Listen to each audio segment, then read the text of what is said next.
اے اہل کتاب، تم ابراہیم کے بارے میں کیوں جھگڑتے ہو؟ حالانکہ تورات اور انجیل ان کے بعد اتری ہیں اور وہ پہلے ہو چکے، تو کیا تم عقل نہیں رکھتے؟ دیکھو، ایسی بات میں تو تم نے جھگڑا کیا ہی تھا جس کا تمہیں کچھ علم تھا بھی، مگر ایسی بات میں کیوں جھگڑتے ہو جس کا تم کو کچھ بھی علم نہیں؟ اور اللہ جانتا ہے اور تم نہیں جانتے۔ ابراہیم نہ تو یہودی تھے اور نہ عیسائی، بلکہ سب سے بے تعلق ہو کر ایک اللہ کے ہو رہے تھے اور اسی کے فرما بردار تھے اور مشرکوں میں نہ تھے۔ ابراہیم سے زیادہ قرب رکھنے والے تو وہ لوگ ہیں جو ان کی پیروی کرتے رہے، اور یہ پیغمبر آخر الزماں صلی اللہ علیہ وآلہ وسلم اور وہ لوگ جو ایمان لائے ہیں، اور اللہ مومنوں کا کارساز ہے۔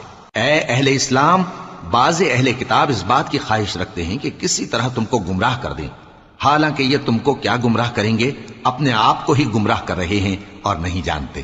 اے اہل کتاب، تم اللہ کی آیتوں سے کیوں انکار کرتے ہو اور تم تورات کو مانتے